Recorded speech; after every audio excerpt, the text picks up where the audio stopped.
Welcome to the deep dive. Today we're tackling really one of the biggest elephants in the room for physics, maybe for the last 100 years or so. We're talking about the fine structure constant alpha EM, that infamous number. Exactly. Roughly 1 over 137.036. Now, for anyone maybe less familiar, this constant, it basically sets the strength of electromagnetism. It determines how light and electrons interact, how atoms form, really the basis of chemistry. You know, Feynman famously said, every good physicist keeps this number in mind, always wondering, where does it come from? And for so long, the answer was, well, we measure it. It's an input. Right, just a brute fact from the lab. Oh. Plug it into quantum electrodynamics, QED, and it works beautifully. But why that specific number feels arbitrary? Like, why not 1 over 130 or 1 over 140? Accepting that feels like giving up on deeper understanding. It's a major roadblock to unification, absolutely. Okay, let's unpack this, because the material we're looking at today makes a pretty bold claim. This enigma, it's potentially solved. And the solution isn't arbitrary at all, it's geometric. What's fascinating here is the solution emerges by rethinking gravity, which seems odd at first for an electromagnetic constant. The framework is called the Quantum-Unified Vacuum Theorem, or Qμ theory. And our core thesis today is this: 137.036 isn't just a number.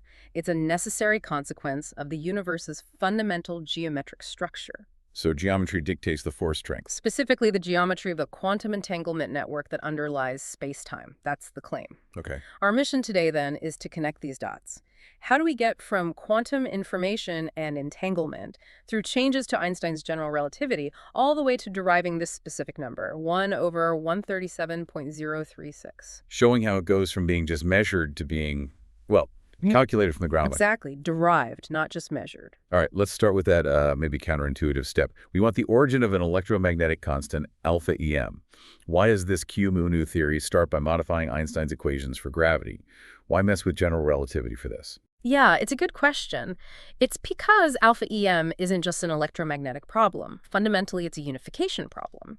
The big divide in physics, as you know, is between general relativity, our theory of gravity, and the large scale and quantum mechanics, the theory of the very small. And a key part of that divide is how gravity treats information. Okay. In standard GR, space-time curvature, gravity, it only responds to mass, energy, momentum. The stuff captured in the stress-energy tensor, Qμ. Right. Matter and energy tell space-time how to curve. Exactly. But many modern ideas, like it from Qubit, suggest space-time itself emerges from something more fundamental, a quantum network, perhaps based on entanglement. Huh. If that's true, then gravity can't just ignore the most fundamental aspect of that quantum world.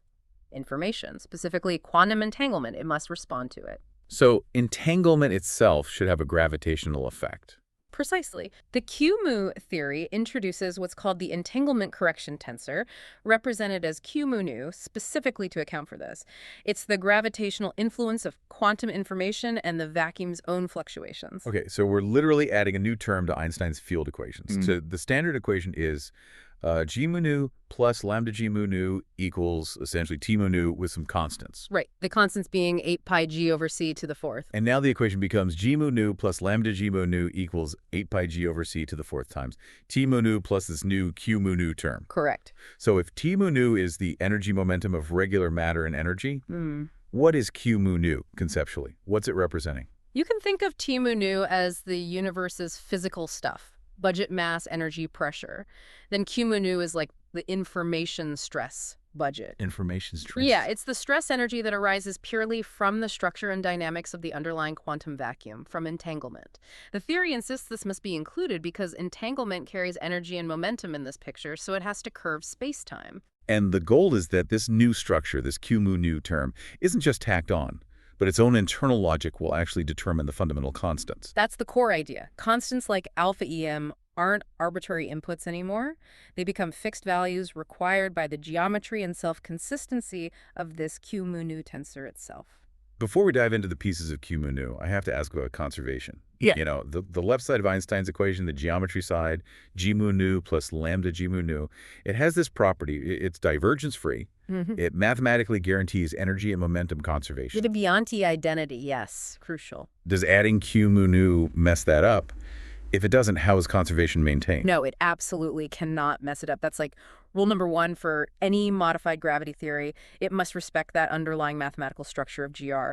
The way it works is that the conservation law now applies to the sum of the two tensors on the right side. So the divergence of Tμ plus Qμ must be 0. Ah, so nabla acting on Tμ plus Qμ equals 0. Exactly. And what that implies is really interesting. It means there can be an exchange. Energy and momentum can flow between regular matter and energy, Tμ, and this entanglement stress, Qμ. So they're dynamically linked. They have to be to maintain overall conservation. It's not an assumption, it's a consequence of adding this information term into the geometric framework. Hashtag 1.2 anatomy of the Q entanglement tensor. Okay, let's get into the weeds of Qμ itself. The sources say it's built from 3 main parts, each with its own constant: alpha, beta, and gamma. What do these different pieces physically represent? What kind of information stress are we talking about? Right. These 3 terms basically capture different aspects of how the quantum vacuum state affects geometry. Think of it as the vacuum reporting on its thermodynamic and informational condition. So first up, there's the alpha term. It's called the curvature energy coupling. Mathematically, it looks like alpha times Rₘ T minus 1/2 Gₘₙ RT. Rₘ is the Ricci curvature tensor, R is the scalar curvature, T is thermal energy. Yes, specifically T thermal, the local thermal energy arising from entangled quantum fields. This term directly links spacetime curvature to that local heat. It builds on known physics, like the Unruh effect. The idea that if you accelerate through the vacuum, or if you're in strongly curved spacetime near a black hole horizon, you perceive a thermal bath. Right, acceleration or curvature creates temperature from the vacuum's perspective. Precisely. This alpha term essentially says that perceived thermal energy feeds back into the gravitational dynamics. The constant alpha sets the scale, ensuring consistency. It bridges the thermodynamic properties of the vacuum, driven by entanglement, with gravity itself. Okay, that covers temperature and energy coupling. What about the beta term? That one involves entropy, S. Yes, the beta term is the entropic gradient stress. It's written as beta times Kb, and nablom us, modulo S minus 1/2 Gμ, not Bs squared. Kb is Boltzmann's constant. Nabla mu-s is the gradient of the entanglement entropy. So this term depends on how sharply the entanglement entropy changes from place to place. Exactly. It treats the gradient of entanglement entropy as a dynamical field, a source of stress that influences gravity. Now, there are ideas out there like entropic gravity, which propose gravity as entropy. This is different. Qμ theory includes the stress from entropy gradients explicitly in the field equations. It's a source term, not the whole story. Right, and this term is crucial for cosmology. If you have regions of space with different amounts of entanglement, say, more entanglement inside a galaxy halo than outside the difference, the gradient, creates a kind of pressure. And this pressure, Yeah. this is where the connection to dark matter comes in. People often mention this term for that. That's the connection, yes. This entropic pressure can modify the effective gravitational pull in regions like galaxy halos, where you expect significant entanglement gradients. It can mimic the effects we attribute to dark matter, like explaining flat rotation curves, but without needing any new exotic particles. The missing gravity becomes an emergent effect of the vacuum's information structure, driven by this beta term. Wow, okay. That's a big claim in itself. So alpha for thermal energy, beta for entropy gradients. What about the third one, the gamma term? You mentioned this is key for their fine structure constant. Yes, the gamma term is absolutely central to deriving alpha EM. It's called the quantum fluctuation stress. The form is gamma times sigma mu sigma nu minus 1/2 Gₘₙ nu, sigma alpha sigma alpha. Sigma mu, what's that? Sigma mu represents the polarization density of the quantum vacuum. Think about quantum electrodynamics. The vacuum isn't empty, it's fizzing with virtual particle pairs that can polarize, screening electric charges. Sigma mu quantifies this polarization. Okay, so it's related to how the vacuum responds to electric fields. Exactly. Qμ theory elevates this vacuum polarization density, sigma mu, making it a direct source of gravitational stress energy. The constant gamma determines how strongly geometry couples to this inherent quantum noise or polarization of the vacuum. So this term is the direct bridge. It takes a property usually associated with QED vacuum polarization and says it directly contributes to the stress energy tensor that shapes spacetime. That's the critical link. It connects the quantum vacuum's electromagnetic properties to its gravitational influence, paving the way to derive alpha EM from this deeper structure. All right, we've set up the Qμ framework, modified gravity that listens to quantum information via these alpha, beta, and gamma terms. Now, the main event, deriving 1 over 137.036. How does geometry dictate the strength of electricity? This hinges on a concept called the fractal holographic principle. It requires a pretty radical shift in how we picture space-time at the smallest scales. Meaning, not smooth and continuous. Exactly. If space-time emerges from this quantum entanglement network, the theory argues that network isn't smooth. It has a fractal structure. It possesses a non-integer dimension. Hashtag tag 2.1, the fractal holographic principle. The cornerstone here is a fundamental geometric constant of the vacuum itself, called d sub f, its Hausdorff dimension. It quantifies the fractalness, and the theory derives a specific value for it. D sub f equals the natural log of 8 divided by the natural log of 3. Log 8 over log 3. Okay, crunching the numbers, that gives about 1.8928. That is incredibly specific. Why 8? Why 3? This feels a bit like pulling numbers out of a hat unless they have a very solid physical basis in this Qμ model. That's a fair challenge. It does sound like numerology without context, but within the Qμ framework, these integers are argued to be fundamental. The 8 is proposed to relate to the essential degrees of freedom in the underlying quantum space, the Hilbert space that defines the vacuum structure. You can think of it perhaps relating to the information capacity needed for 3 spatial dimensions, maybe like 2 cubed equals 8 basic states, given the binary nature of quantum bits. Okay, 8 degrees of freedom for the quantum substrate. What about the 3? The 3 comes from the scaling. It represents the base of the logarithmic scaling required by this fractal holographic principle. The idea is that information content needs to be preserved consistently across different scales as you zoom in or out on this fractal structure. D sub f, this 1.8928, is essentially the scaling exponent that maps those 8 fundamental quantum degrees of freedom onto our emergent, roughly 3-dimensional reality, while preserving information content per layer of the fractal. So D sub f isn't just a description, it's a constraint arising from how information scales in this fractal network. Precisely. It's a fundamental geometric ratio dictated by information consistency. And the crucial step is this. This fixed fractal geometry, defined by D sub f, then imposes constraints on everything else, including the forces that operate within it, to maintain overall self-consistency. The geometry is primary and the forces have to conform. That's the logical chain, yes. The vacuum geometry dictates the constants. Hashtag tag 2.2, the fine structure constant derivation. Now we leverage this. The Qμ framework proposes a direct mathematical relationship between the fine structure constant, alpha EM, and this fractal geometry, specifically a version of D sub f related to the electromagnetic interaction. Let's call it D sub f EM. The core formula proposed is alpha EM equals 2 pi over the natural log of 10 times 1 over D sub f EM. Okay, let's break that down. We have the fractal dimension D sub f EM downstairs related to that 1.89 number. But upstairs, we have 2 pi. Okay, maybe related to phases or circles. But divided by the natural log of 10. Why base 10 logarithm? That seems unusual in fundamental physics. It does stand out, doesn't it? The 2 pi is fairly standard, often related to cyclical phenomena or phase in quantum mechanics. The ln10 factor is argued to be the key holographic scaling normalization. Holographic principles often involve logarithmic scaling of information or complexity. The claim here is that base 10 logarithmic scaling specifically arises from requirements related to maximum entropy density on a generalized holographic boundary or screen within this framework. So it's a conversion factor, translating the raw geometric scaling D sub f into the observable coupling constant alpha EM. You could think of it that way. It connects the abstract geometry to the physical interaction strength, ensuring consistency with holographic information bounds. It's the dictionary between the fractal vacuum's geometry and the strength of electromagnetism. And when you plug in the derived value for D sub f EM, which is tightly linked to the base D sub f and this normalization factor, you get 1 over 137.036. Exactly. The calculation yields alpha EM approximately 0.000729735256. Which matches the experimentally measured Qₘₙ value to remarkable precision. Here's where it gets really interesting. Because if this holds, alpha EM stops being just a number we measure, maybe with spectroscopy or quantum Hall effect, and becomes a calculated output of the universe's geometry.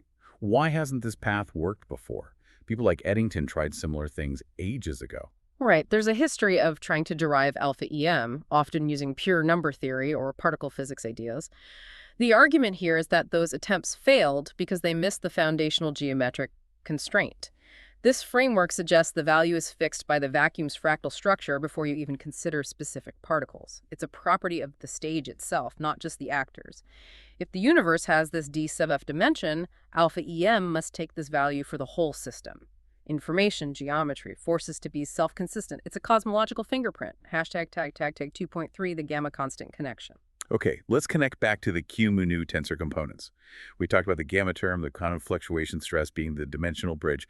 How is its coupling strength, the constant gamma, mathematically linked to alpha EM? The theory provides a direct derivation that weaves together gamma, alpha EM, the fractal dimension d sub f, Planck's constant h bar, and the elementary charge E. The specific relationship derived is gamma equals h bar times alpha EM divided by 2 pu pi times E cubed times d sub f. Wow. Okay, that equation ties together quantum action, h bar, electromagnetism, alpha EM, E, and the fundamental vacuum geometry, d sub f, to define the strength of the vacuum fluctuation stress, gamma. That's quite a synthesis. It really is. It suggests the constants controlling electrodynamics and the constants controlling how geometry responds to quantum noise are not independent. They stem from the same underlying fractal geometry. And if you plug in the known values for h bar, E, the derived alpha EM, and d sub f, what numerical value do you get for gamma? The calculation yields gamma approximately 7.297 times 10 to the minus 3. Hang on. 7.297 by 10 to 3. That's numerically almost identical to alpha EM itself, which is about 0.0007299735, or 1137. Precisely. It's a striking numerical coincidence, but the theory argues it's not a coincidence at all. It's a deep connection. It implies that the mechanism by which the vacuum generates stress energy due to its quantum fluctuations, governed by gamma, is fundamentally the same in terms of strength as the mechanism governing the interaction between charges and photons, governed by alpha EM. They are two sides of the same coin, both dictated by d sub f. Okay, deriving 1137 is a huge theoretical claim.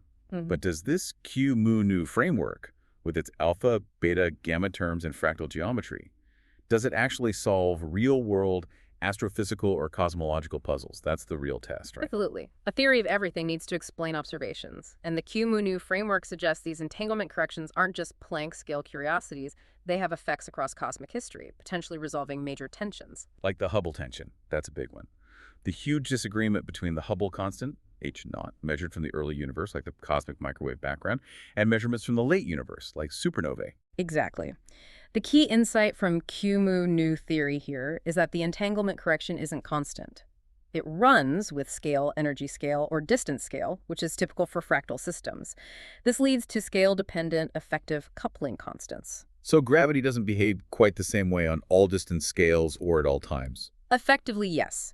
The theory predicts a specific function for how the alpha coupling curvature energy changes with wave number k related to distance scale and redshift z related to time. Alpha kz equals alpha naught divided by 1 plus k over k star of z squared. Okay, so how does that function help with the Hubble tension? Early universe probes like Planck measure things on small angular scales, high k. Late universe probes like supernovae or baryon acoustic oscillations, BAO, look at larger scales, lower k. Precisely. At high k, early universe, small scales, the denominator in that function gets large, so the correction term alpha k becomes small. It doesn't significantly change the physics probed by the CMB, preserving the success of the standard model there. But at low k, late universe, large scales, the k-say star term is smaller, so the denominator is closer to 1, and the alpha correction becomes much more significant. Meaning gravity is effectively modified more on large scales in the recent universe. Correct. This scale-dependent modification changes the predicted expansion history. Specifically, it tends to suppress the growth of large-scale structures slightly differently than standard GR does. When you factor this altered growth history into the analysis, it changes the inferred value of H0 you'd get from early universe data. In the right direction. Does it push the early universe H0 value up towards the late universe value? Yes. The Qμ framework, using the scale-dependent correction derived from its first principles, predicts a value of H0 around 68.2 kilometers per second per megaparsec. And how did that compare to measurements? It aligns remarkably well with recent large-scale structure measurements. For instance, the DSI dark energy spectroscopic instrument, year 1 results put H0 from BAO at about 68.5 kilometers MPC, well within agreement. It suggests this geometric framework naturally resolves the tension, tagged 3.2 black hole remnants, and Planck-scale physics. Okay, that's cosmology. What about the other extreme? Strong gravity. Like inside black holes, general relativity famously breaks down at the singularity. Does this fractal geometry tied to d sub f offer a different picture? It offers a resolution. Singularity avoidance. The idea is that as matter collapses towards Planck density inside a black hole, the Qμ correction terms, particularly the gamma term related to vacuum stress, become incredibly strong and repulsive. Repulsive, so gravity stops pulling infinitely hard. Yes, the quantum vacuum's own geometric structure pushes back. It prevents the collapse from reaching an infinite density point. The geometry effectively self-regulates at the Planck scale. So, no singularity. What's left instead? Instead of a point of infinite density, the theory predicts the formation of a stable, quantum-structured object, a zero-temperature remnant state. And crucially, its mass is predicted directly from the fundamental constants. The prediction is mass of the remnant equals the Planck mass divided by the square root of d sub f. M remnant equals m Planck over root d sub f. Okay, d sub f is about 1.89. Square root is about 1.37. So the remnant mass is roughly 1.37, or about 0.73 Planck masses. Exactly, around 0.726 Planck masses. A concrete prediction linked directly to the vacuum's fractal dimension. That's fascinating. A stable Planck-scale remnant instead of evaporation or a singularity. Does this remnant have any observable consequences, maybe for gravitational waves? Potentially, yes. This remnant isn't just a tiny point mass. It's predicted to have a complex quantum, potentially fractal structure.